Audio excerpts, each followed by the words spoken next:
Welcome aboard, Lieutenant. Thank you, Commander. Lieutenant Devon, please show the Lieutenant around. Okay, Commander. Right this way.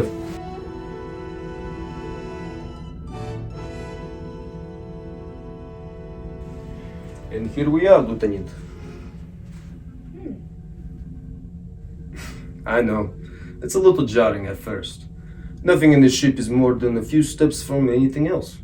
Just try to think of everything having its own space, even if it doesn't. I'll try to remember that. And Lieutenant Devon, you can call me Pilar. I'm hoping for a little less formality than on the big capital ships. Absolutely. Same here. Call me Nikolai. Will do. Lieutenant McNair, would you like to take a quick tour of the bridge? Sure, I like that very much.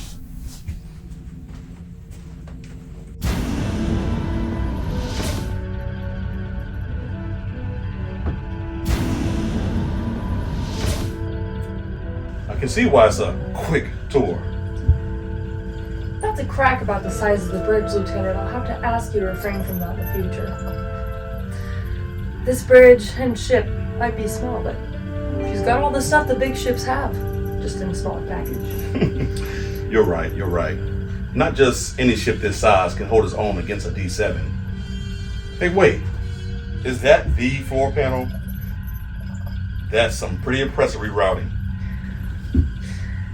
Lieutenant Benson might not have been an engineer, but she knows her stuff. Yeah, she does.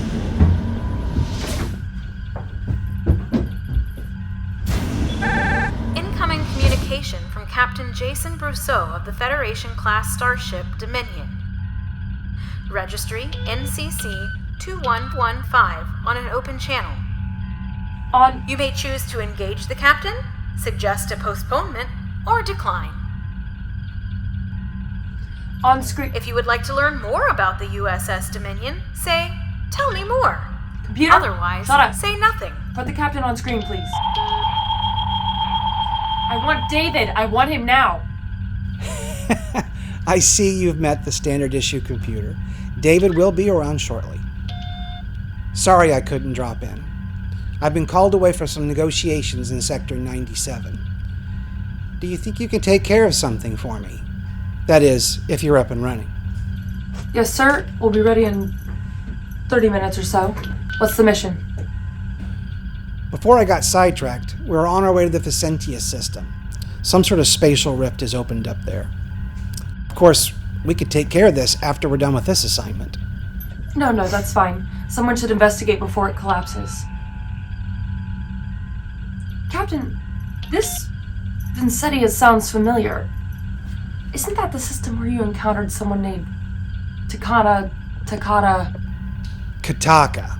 We had a misunderstanding, but you don't have to worry about him. Captain, the Planetary Peace Contingency wishes to beam aboard in 2 hours. That's my cue. Good luck, Rio Grande. I know you can handle it. Brousseau out.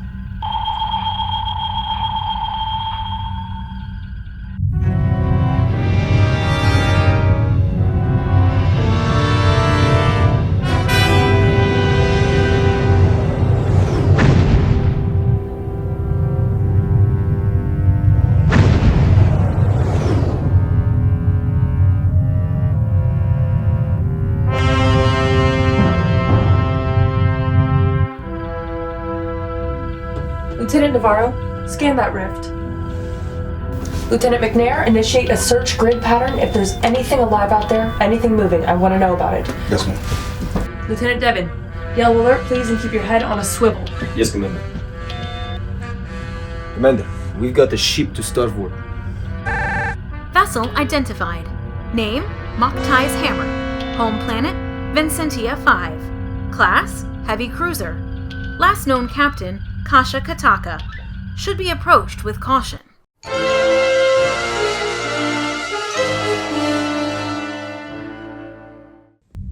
We're being hailed.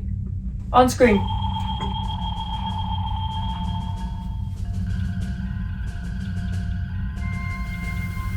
You're not Brousseau. Who are you?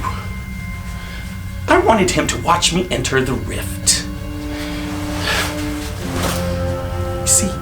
My ship is just small enough to enter it. He would have to watch helplessly as I began my journey to end his miserable existence.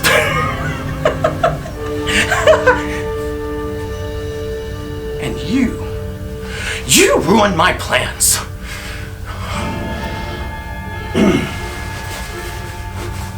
But no matter. I shall do away with him anyway.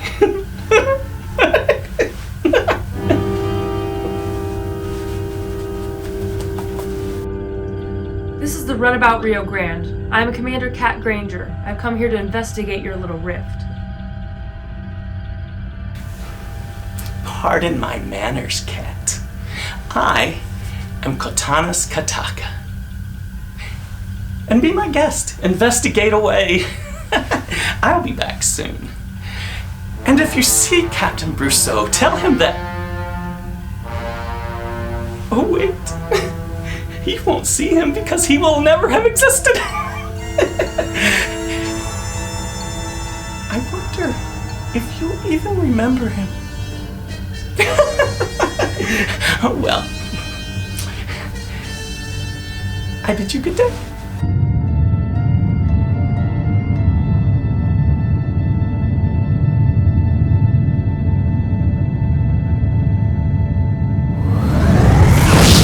Lieutenant Devon, contact the Dominion.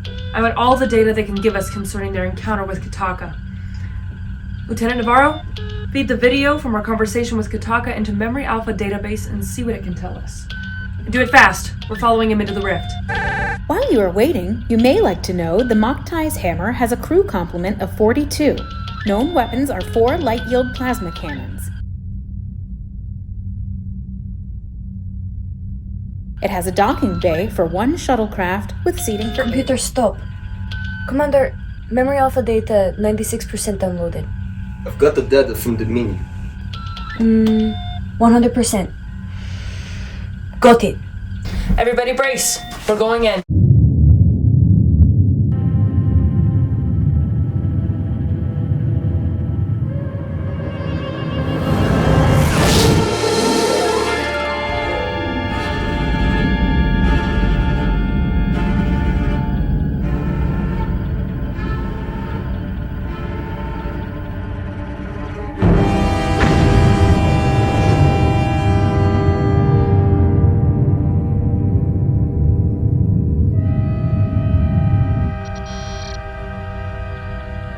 Commander, I'm not getting any Starfleet chatter on any frequency.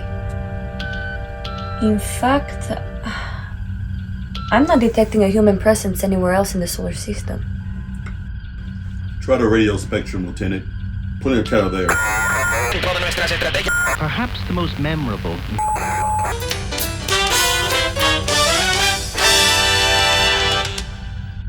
And that was the Bing Miller Quintet with I've Got a Chick in Hicksville. And now, the news on this beautiful May 8th, 1942. In the Pacific, General MacArthur has the Japs on the run on the Coral Sea. Once again, the Allies foil the axis of evil at every turn. Lieutenant Navarro, what have you learned from the Memory Alpha data? He was able to identify his clothing, but he was wearing a uniform of a naval pilot circa 1940s. Reports from Washington, D.C. and the War Commander, Department. we are at an altitude of 2,000 kilometers, and we're almost directly above McKinney. And your never guess was almost directly below us at an altitude of 1,600 kilometers. Let me guess. Our old friend Kataka. Well, it's his ship, but I scanned for him and he's not on it.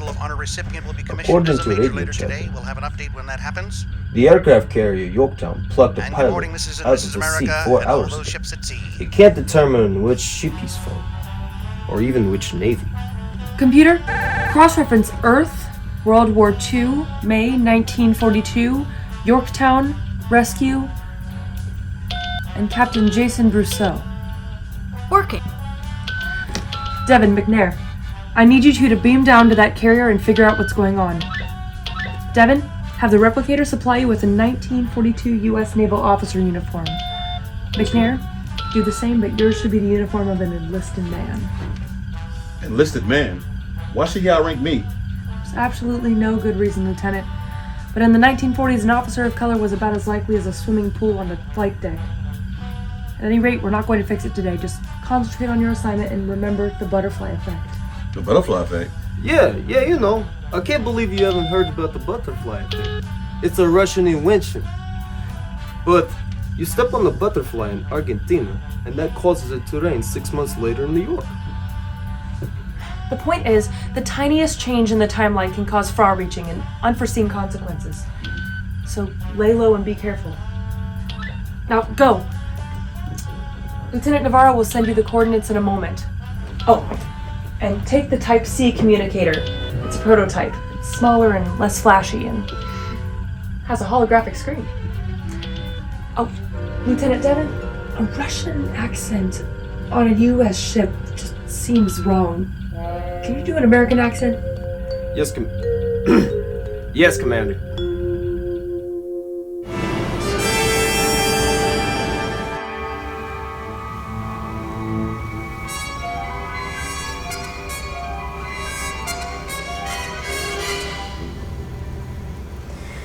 Okay, we're here. Now what? I think our first order of business is to find Kataka. But where to start? This is a huge ship.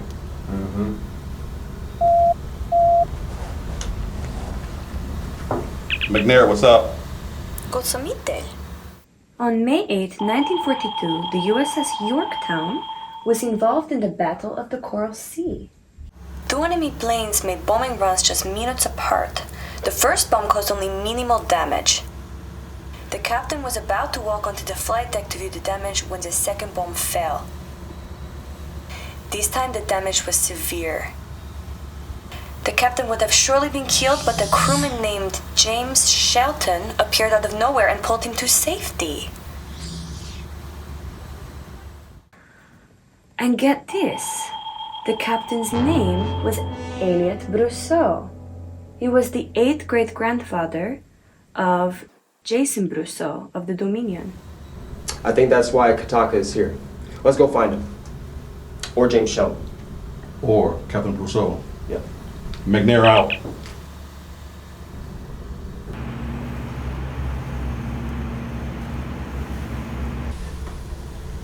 Deep breath. Again. Lieutenant, do you remember anything that happened? We've got to get you back to your ship.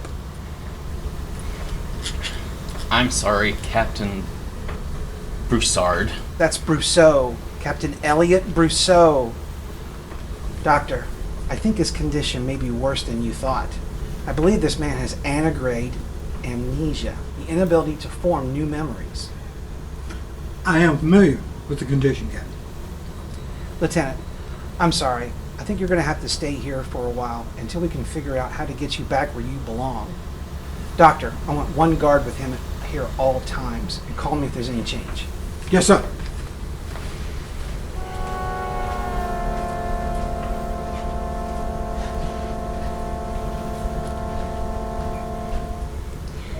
Crewman, would you mind finding me a smoke if you could? It's been a tough day. I could really use one.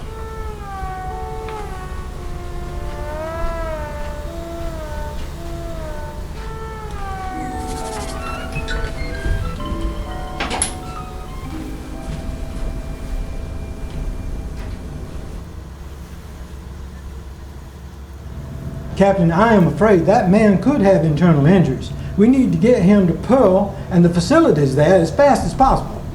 Doctor, we're concentrating all of our medical facilities on the flight deck. And you gotta be serious. I can't waste an airplane to send him back to Pearl. They'll be down one plane. That's ludicrous. Come on, let me talk to you about this some more. I believe I got a good argument. We need to get him to Pearl.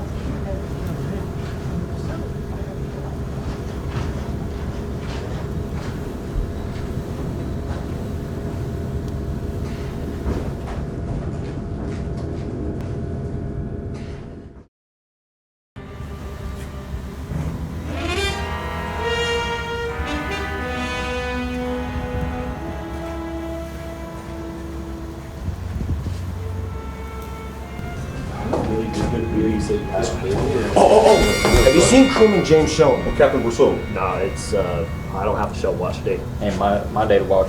No, I'm sorry. Where could the captain be? I don't know. I don't know either. Let's go this way. Should you be in the galley, boy? Excuse me, what did you just say? I said, shouldn't you be in the galley, boy? I thought you just said. No. Dude, I'm a butterfly, okay? Come on, leave him alone.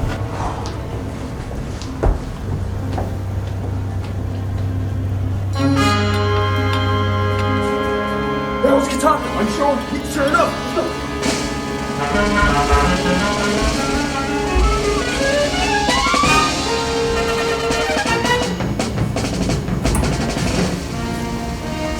Stairs. They're still using these to get from level to level. Savages. Things down here. Come on. Let's go.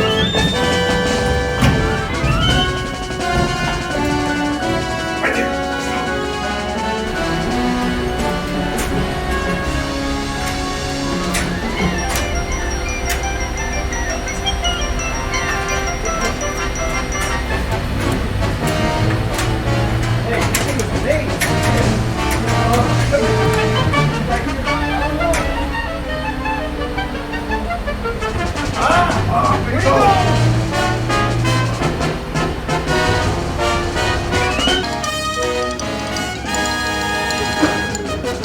Hey. Have you seen crewman James Sheldon? I don't know. I don't know, sir. Why'd you run off so fast, boy? Look, we have no quarrel. Shut up! I'm talking to him. That's it. I had enough of you. Commander, butterflies.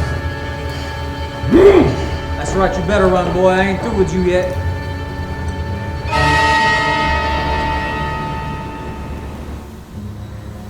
F4F Wildcats, you are the keystone to this plan.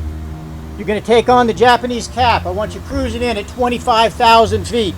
You should expect AM5s, maybe some Zeeks, at about 20,000 feet. If you have an altitude advantage, I want you to take it. I absolutely want you to take it. Remember that speed is life. No matter what you do, don't turn with them. Stay with your wingman. If you get caught out, dive away. Dive away. Has anyone seen a pilot? Ooh. Flight deck. You have a major speed advantage. You can outdive them. You can get away every time, no problems.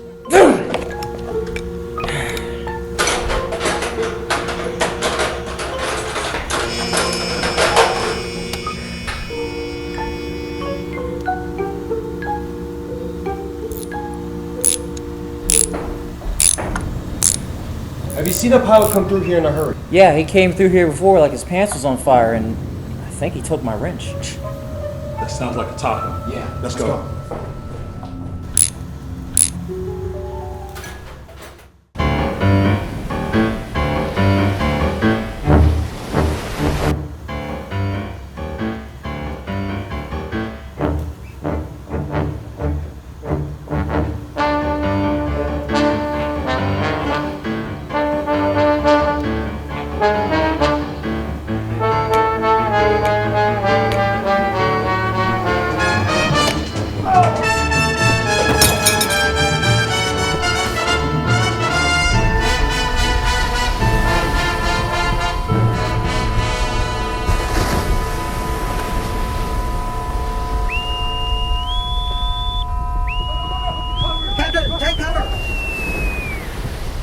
General quarters. All hands man your battle stations. Man all air defense stations.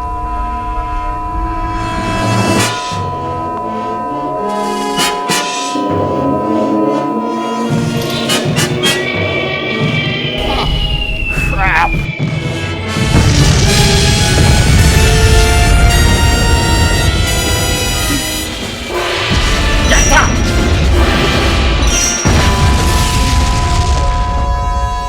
Is everybody all right?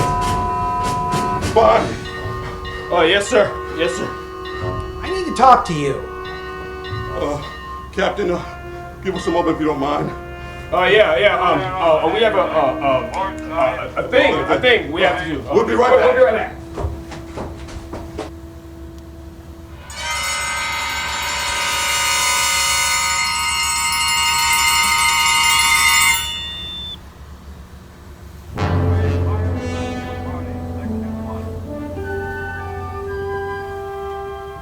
That was odd.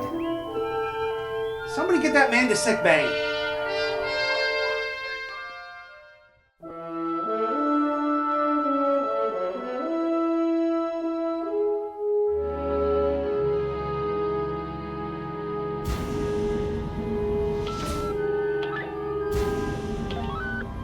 Welcome back. I hope you enjoyed your time off. Ready to get back to work? Aren't you curious how it went? Captain Elliot Brousseau is still alive. We're good to go. His condition was nominal last time we saw him. And Kataka has been eliminated as a threat. They get to the bridge. Now. We need to get back through that rift before they do. If they get there before us, they can close it behind us and leave us trapped here. Unless, of course, one of you has a device on you that can punch a hole in the fabric of space-time. Not the last time I checked. Nope, not on me. McNair, Yes? I'm sorry you had to go through that era. It's okay, Commander. It's all in the past.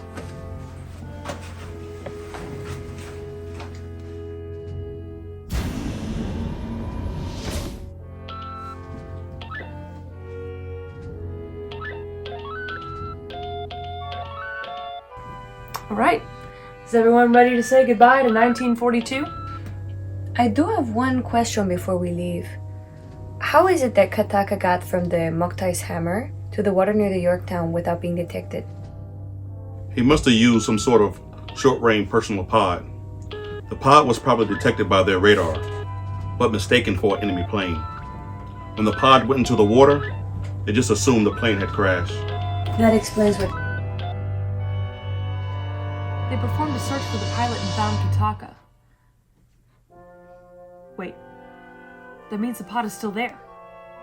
In the water. We can't just leave it there. Commander, Mokhtai's hammer is powering up. I think they're about to make a run for it. I say we destroy the pod.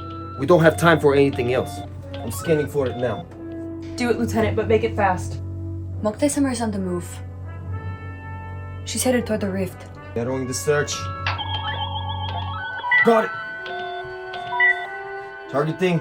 Lieutenant, now please. Firing single phaser.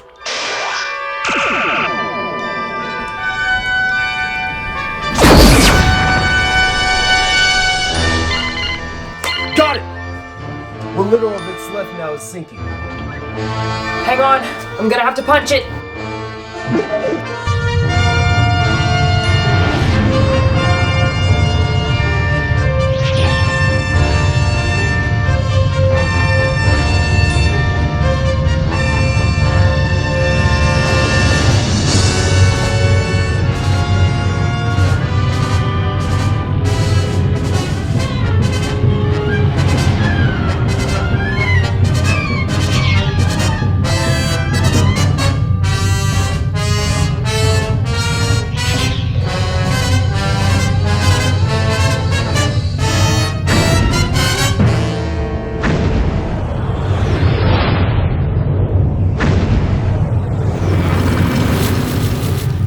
Bringing her around. Yellow alert. Weapons ready.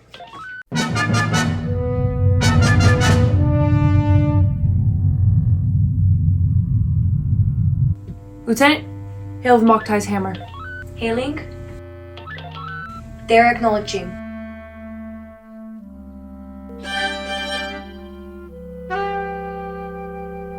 This is Captain Negan of the Mokhtai's hammer. Who's hailing us? I am Commander Kat Granger, and this is the Runabout Rio Grande. Sir, the Department of Temporal Investigations is going to want to have a word with you. There are laws governing when it's okay to go gallivanting through time. In our defense, we had no idea where that rift would take us. The device was owned by that Kataka fella. He offered us more money than we could refuse, so he described it as a one-day excursion. Do you still have this device? Yes. Would you like it? We're terrified of it. Only Kataka knew how to operate it. And we're afraid to touch it. So please, Take it. We will. Just send the coordinates. Thank you. I'm sure the DTI will take your cooperation into consideration. Granger out.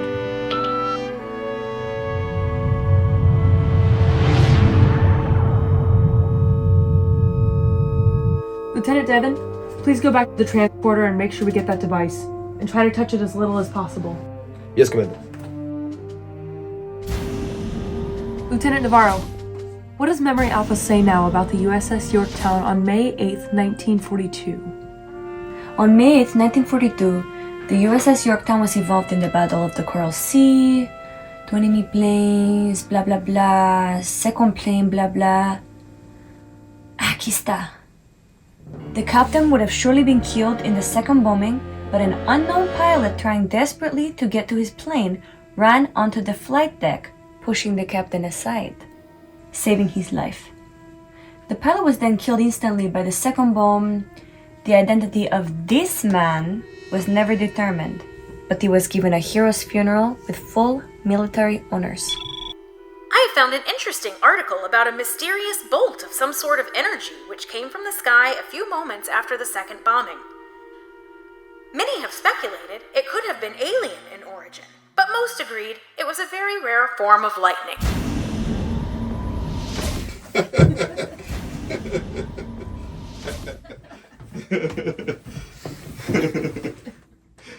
What did I miss? You missed it.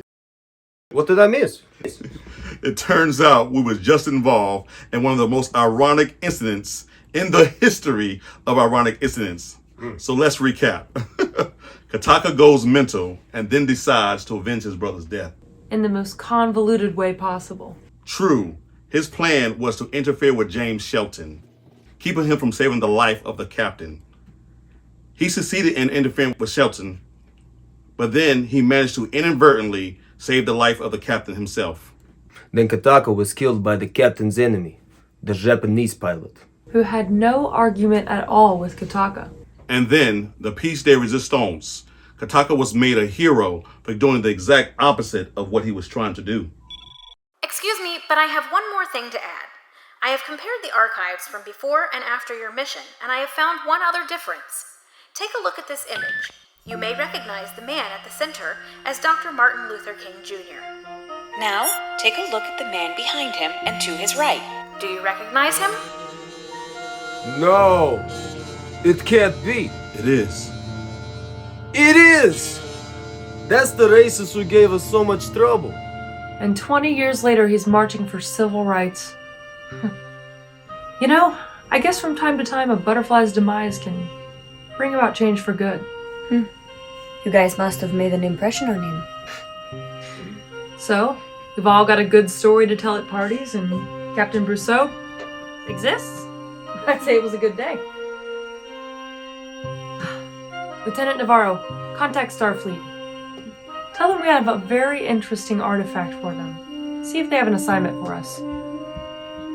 In the meantime, Lieutenant McNair, set a course for that away.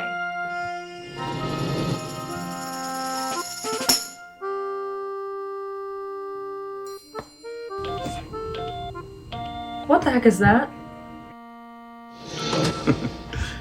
It's a hat. I can see it's a hat, but is that gonna be a regular thing? Only for the long hops, if that's okay, Commander. I guess. And where was I? Oh yeah. That away.